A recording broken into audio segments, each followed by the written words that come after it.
ఆ దేశంలో పిల్లలకి అసలు హోంవర్కే ఇవ్వరు. పిల్లలు 7 సంవత్సరాల వయసు వచ్చేంత వరకు అక్షరం ముక్క నేర్చుకోరు. ఆ తర్వాత కూడా రోజుకి 4-5 గంటలే స్కూల్ ఉంటుంది. మిగతా సమయం అంతా ఆటపాటలకి వెచ్చిస్తారు. వినటానికి వింతగా ఉన్నా ఇది పచ్చి నిజం. తక్కువ చదివితే ఎక్కువ నాలెడ్జ్ ఎలా వస్తుంది? ఈ వీడియోలో ఫిన్లాండ్ దేశ విద్యా వ్యవస్థ గురించి కొన్ని ఆసక్తికరమైనటువంటి అంశాలను తెలుసుకుందాం.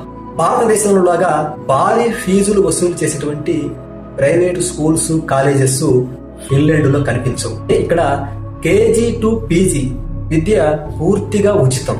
ఒకవేళ ఎవరైనా ప్రైవేట్ స్కూల్స్ ఏర్పాటు చేసుకుని విద్యను అందించాలనుకుంటే కూడా వాళ్ళు పూర్తిగా ఉచితంగానే విద్య అందించాల్సి ఉంటుంది. ఫిన్లాండ్ చట్టాల ప్రకారం విద్యార్థుల నుండి ఫీజు వసూలు చేయడం అనేది చట్టరీత్యా నేరం.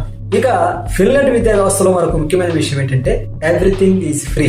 అన్ని ఉచితంగా అందించబడతాయి. విద్య అనేది పూర్తిగా ఉచితం కాబట్టి ఎలాంటి ఫీజులు విద్యార్థుల నుంచి వసూలు చేయబడవు. విద్యార్థులు ఇంటి నుంచి భోజనం తెచ్చుకోవాల్సిన పని లేదు. స్కూల్లోనే మంచి పోషకాహారాన్ని విద్యార్థులందరికీ పూర్తి ఉచితంగా అందించడం జరుగుతుంది.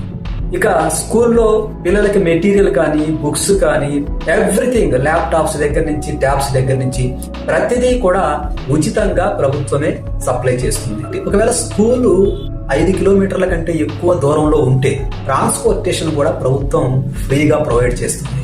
అంటే ఫిన్లాండ్ లో ఎడ్యుకేషన్ ని ఒక పౌరులకు ఉన్నటువంటి ఒక హక్కుగా చూస్తారు. ఇక్కడ ఫిన్లాండ్ విద్యా విధానాన్ని మనం కొన్ని దశలుగా విభజించి పరిశీలించవచ్చు. 0 to 6 దీన్ని ఎర్లీ చైల్డ్హుడ్ స్టేజ్ అని చెప్పేసి అంటారు. అంటే 0 నుండి 6 సంవత్సరాల వయసు వచ్చేంత వరకు పిల్లలు ఆటపాటల ద్వారా నేర్చుకుంటారు. ఈ సందర్భంలో వాళ్ళు కొన్ని సామాజిక నైపుణ్యాలని పెంపొందించుకునే విధంగా చూస్తారు. రెండవ దశ ప్రీ ప్రైమరీ, అంటే 6 నుంచి 7 సంవత్సరాల వయసు వరకు, అంటే 1 సంవత్సరం పాటు విద్యార్థిని స్కూల్కి వెళ్లే విధంగా మానసికంగా ప్రిపేర్ చేయడం జరుగుతుంది. ఆ తర్వాత బేసిక్ ఎడ్యుకేషన్ 7 సంవత్సరాల నుంచి ప్రారంభమవుతుంది. 7 సంవత్సరాల నుండి 16 సంవత్సరాల వయసు వచ్చేంత వరకు, అంటే దాదాపు 9 సంవత్సరాల పాటు బేసిక్ ఎడ్యుకేషన్ అనేది అందించడం జరుగుతుంది. బేసిక్ ఎడ్యుకేషన్ పూర్తయిన తర్వాత 16 సంవత్సరాల నుండి 19 సంవత్సరాల వయసు వరకు 3 సంవత్సరాలు అప్పర్ సెకండరీ ఎడ్యుకేషన్ అనేది అందించడం జరుగుతుంది. ఇక్కడ విద్యార్థులకి 2 ఆప్షన్స్ ఉంటాయి. ఒకటి జనరల్ ఎడ్యుకేషన్, రెండవది వొకేషనల్ ఎడ్యుకేషన్. విద్యార్థులు తమకు నచ్చినటువంటి మార్గాన్ని వాళ్ళు ఎంచుకోవచ్చు. అంటే జనరల్ ఎడ్యుకేషన్ అంటే నెక్స్ట్ హైయర్ ఎడ్యుకేషన్ కి, యూనివర్సిటీ లెవెల్ కి వెళ్ళాలనుకునే వాళ్ళు జనరల్ ఎడ్యుకేషన్ స్ట్రీమ్ ని సెలెక్ట్ చేసుకుంటారు. లేదంటే వృత్తి విద్యా కోర్సుల్ని ఎంచుకొని ఆ వైపు వెళ్లే అవకాశం ఉంటుంది. ఇక ఫిన్లాండ్ దేశంలో టీచర్లకు సంబంధించినటువంటి కొన్ని అంశాలను మనం పరిశీలిస్తే, ఇక్కడ టీచింగ్ ప్రొఫెషన్ ని చేపట్టాలంటే మాస్టర్స్ డిగ్రీ కంపల్సరీగా ఉండాలి. ఇక టీచర్స్ పోస్టులకి జరిగేటువంటి రిక్రూట్మెంట్ కూడా చాలా క్లిష్టంగా ఉంటుంది. అలాగే టీచర్లకి తమ సిలబస్ ను ఎలా బోధించాలో ఎంచుకునేటువంటి పూర్తి స్వేచ్ఛ అనేది ఇవ్వబడుతుంది. టీచర్లు అనేవాళ్ళు కేవలం బోధకులుగా కాకుండా వాళ్ళు రీసెర్చర్స్ గా ఉంటారు. అంటే పరిశోధకులుగా ఉంటారు. అంటే నిరంతరం కొత్త అంశాలని పరిశోధించడం అనేది టీచింగ్ ప్రొఫెషన్ లో ఒక భాగంగా ఉంటుంది. ఫిన్లాండ్ విద్యా వ్యవస్థలో మరొక ఆసక్తికరమైన విషయం ఏంటంటే ప్రతి క్లాసు 45 నిమిషాల పాటు జరుగుతుంది. 45 నిమిషాల పాటు క్లాసు జరిగిన తర్వాత 15 నిమిషాల పాటు విరామ సమయం ఇస్తారు. ఈ విరామ సమయంలో విద్యార్థులు ఖచ్చితంగా స్కూల్ ప్రెమిసెస్ లో వాళ్ళు ఆటలలో ఖచ్చితంగా పాల్గొనాల్సి ఉంటుంది. ఇక ఫిన్లాండ్ విద్యా వ్యవస్థకు సంబంధించి మరొక ఆసక్తికరమైన విషయం ఏంటంటే భారతదేశంలో లాగా గంటల తరబడి విద్యార్థులు స్కూళ్లలో గడిపే పరిస్థితి ఉండదు.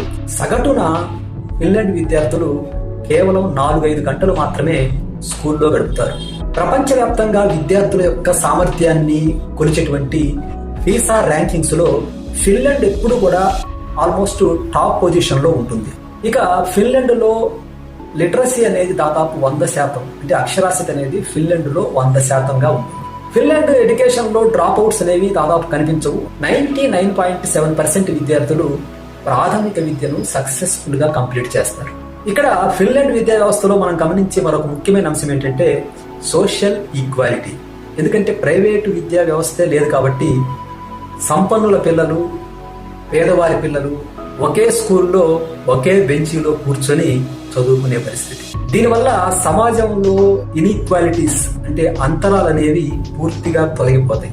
ధనవంతుల పిల్లలు కూడా ప్రభుత్వం నిర్వహించే విద్యా సంస్థల్లోనే చదువుతున్నారు కాబట్టి వాళ్ళు ఆ స్కూల్స్ బాగుండాలని చెప్పేసి కోరుకుంటారు. అంటే ప్రభుత్వం నిర్వహించేటువంటి స్కూల్స్ లో హై స్టాండర్డ్స్ అనేవి మెయింటైన్ చేయబడతాయి.